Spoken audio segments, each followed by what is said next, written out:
가늠한 여인을 두고 예수님께서 죄 없다고 생각하는 자가 돌을 들어 쳐라, 이렇게 말을 했습니다. 죄 없는 자가 돌을 들어 쳐라, 이 말은 죄 있는 자는 심판할 자격이 없고 죄 없는 자가 심판할 자격이 있다, 이렇게 해석을 해요. 받아들여요. 그래서 다 자기가 죄 있다 생각하니까 돌을 놓고 갔다.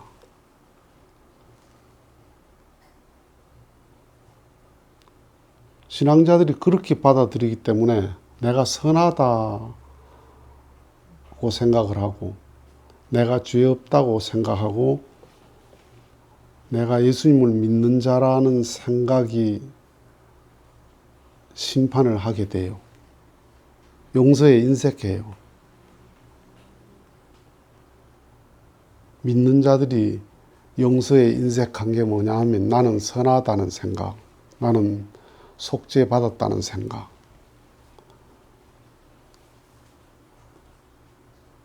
죄 없는 자가 돌을 들어 쳐라, 이 말은 역으로 말하면 죄 있는 자는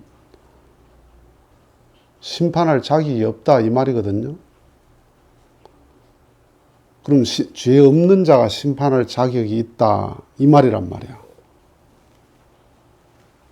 그러면 예수님이 죄 없는 분인데 왜 예수님은 심판을 안 해요? 그렇잖아요. 예수님이 죄가 없으니까 예수님은 당연히 그러면 당신이 심판해야 될 거 아니에요.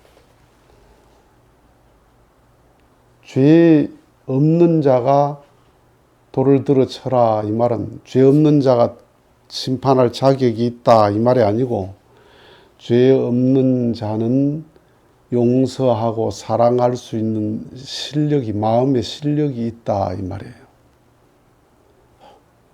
그 마음의 실력이거든요. 학문적 실력은 많이 배우면, 아는 게 많으면 실력이 있는 사람이에요. 공부 많이 한 사람. 마음의 실력은 뭐냐 하면 사랑이 마음의 실력이야. 용서가 마음의 실력이에요. 그러니까 죄가 없다는 건 뭐 말하냐면 나 죄 안 지었다, 이 말이 아니고 죄 없는 자는 사랑과 용서에 실력이 있는 사람이다, 이 말이에요. 그러니까 예수님은 사랑의 실력이 있으니까 죄가 안 보이는 거죠.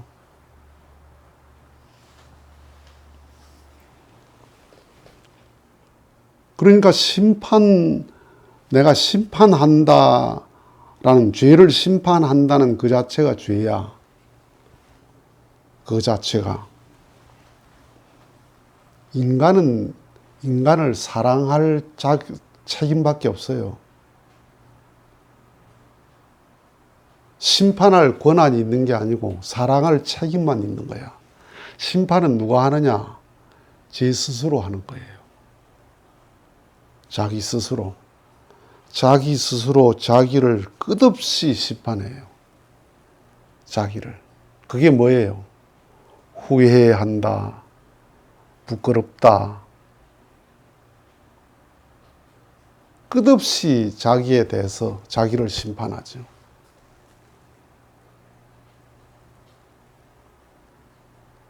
그러니까 이 유대교인들이 가늠한 여인을 끌고 와서 돌을 들고 왔어요, 지금. 돌을 들고 와서 이걸 죽여야 된다. 율법대로. 돌로 쳐서 죽여야 된다라고 돌을 들고 왔어요. 돌을 들고 왔는데 사람을 돌로 때려 죽이려는 그 마음이 얼마나 강박한 마음이에요. 얼마나 무서운 마음이에요, 그게. 그런데 예수님의 말 한마디에 자기를 돌아보고 돌을 내려놨어요.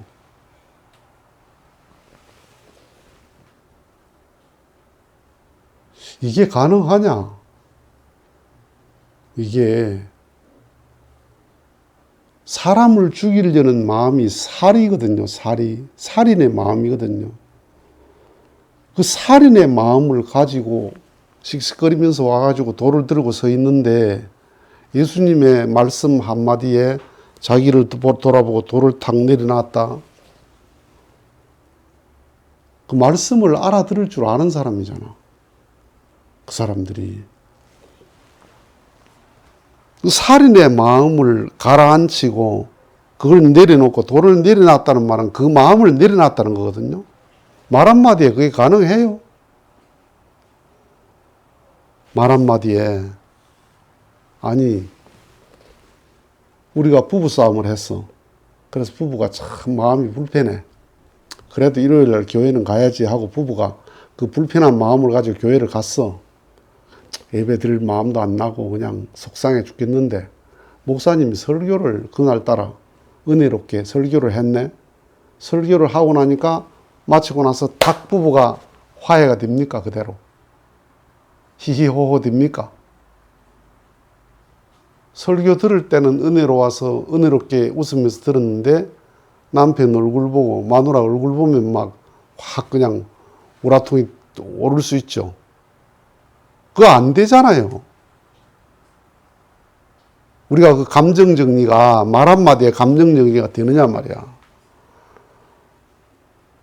말 한마디에 내 자세가 탁 고쳐지냐 말이야, 그게. 그런데 이 사람들이 그 여자를 죽이려고 사리를 가지고 왔단 말이야. 그걸 가지고 왔는데 예수님의 말 한마디에 마음을 딱 가라앉히고 돌을 딱 내려놓고 갔다.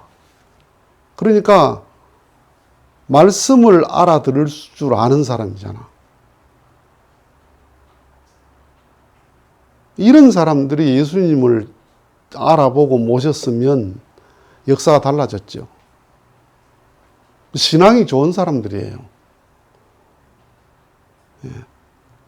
자기 잘못을 말씀을 딱 듣고 탁 회개를 하고 돌아서는 사람이 바로 잡는 사람이 그 진짜 쓸만한 사람이죠. 감정 정리가 그렇게 안 돼요. 사람이.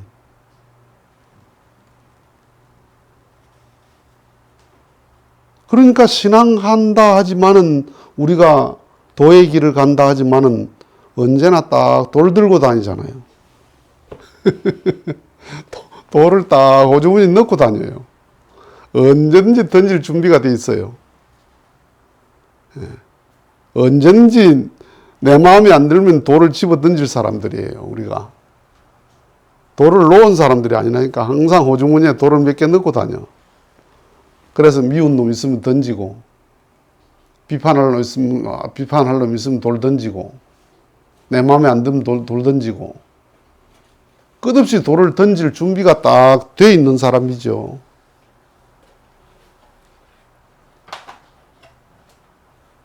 그 사람들이 예수님 말씀을 듣고 딱 거기에서 자복을 하고, 참 우리가 신앙을 한다 했지만은 이것밖에 안 됐구나 라고 눈물로서 예수님을 딱 따랐더라면 그 어부나 세리나 뭐 이런 양반들이 예수 따라다니면서 말도 못 알아듣는 제자들보다 이런 사람들이 예수님을 따랐으면 역사가 바뀌었어요. 그러니까 예수님이 죄 없다 하는 게 뭐냐 하면 죄 없다라는 말하고 사랑의 실력이 있다 이 말하고 똑같은 거예요. 죄 없다 하는 말이 용서의 능력이 있는 사람이다 이 말이에요. 그게 마음의 능력의 정점이거든요. 마음의 능력. 이 사회에서 제일 어려운 시험이 뭐예요? 주로 고시 패스다 이러죠. 고시 패스하면 제일 어려운 시험 통과한 걸로 이렇게 생각하잖아요. 마음의 최고의 정점이 뭐냐? 사랑의 실력이야. 최고의 정점이 용서의 실력이에요. 그게 마음의 실력의 정점이에요. 그 정점에 가 있는 분이 누구예요? 눈에 보이는 분이 부모지요. 부모. 그거 우리가 하나님이라고 그래요. 그러니까 예수님은 그 용서와 사랑의 능력의 정점에 가 있으니까 신앙하는 사람이 율법을 앞세우고 교리를 앞세우고 원리를 앞세우고 성경을 앞세우면 죄가 크게 보이고 사람이 작게 보여요. 그래서 심판하는 거예요. 사랑을 앞세우면, 정을 앞세우면 죄보다 사람이 크게 보여요. 죄가 작게 보이고 사람이 크게 보여요. 사람이 크게 보이니까 사람을 용서하는 거죠. 죄가 크게 보이니까 죄를 심판하는 거죠. 그러니까 내 눈에 지금 죄가 크게 보이나 사람이 크게 보이나? 신앙자의 눈에 사람보다 죄가 크게 보인다 그러면 아직 멀었습니다. 도 닦으려면 아직 멀었습니다. 예수님은 죄가 작게 보이는 게 아니라 죄가 안 보이고 눈물이 앞서는 거예요. 그게 부모예요. 부모는 자식 죄가 안 보여. 눈물이 앞서. 아픔이 앞서는 거예요. 자식이 크게 보여서 자식의 죄는 안 보여. 그래서 자식을 무슨 짓을 해도 자식은 받아들일 수 있다는 거야. 그래서 하나님도 구원 섭리가 가능하다 이 말이에요. 그러니까 죄인에 대한 가장 무서운 심판이 뭐냐? 법으로 심판하고 율법으로 심판하고 원리로 심판하는 게 아니에요. 가장 무서운 심판이 뭐예요? 용서하고 사랑하는 게 가장 무서운 심판이야. 용서하고 사랑하는 게.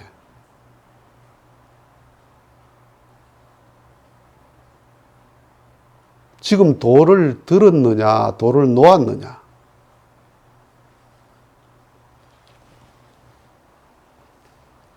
사람이 크게 보입니까? 죄가 크게 보입니까? 뭐가 더 크게 보입니까? 사람이 크게 보이면 내 마음이 사랑이 많은 사람이다. 사랑을 앞세운 사람이다. 그런 사람은 마음에 눈물을 많이 품은 사람이에요.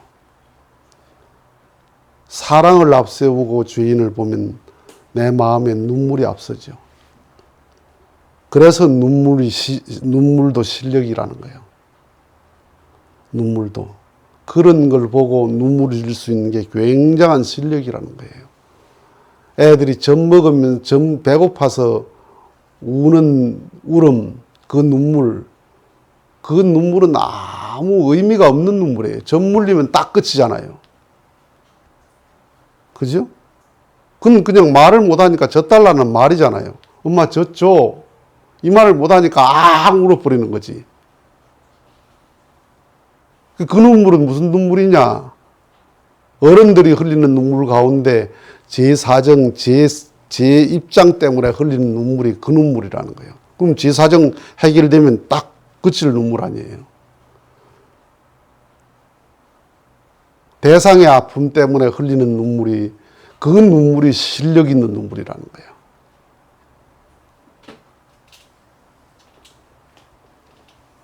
도를 들었습니까? 도를 놓았습니까? 도를 놓을 생각은 있습니까? 도를 호주머니에 넣고 다니면서 언제든지 던질 준비가 딱 되어 있지 않습니까? 도를 놓았느냐? 유대교인들이 예수님 말씀 한마디 듣고 도를 탁 놓을 수 있었던 그 용기, 말씀을 알아들을 줄 아는 그 시선, 그 의식이 참 부럽잖아요. 그러한 나를 찾아야 되겠습니다.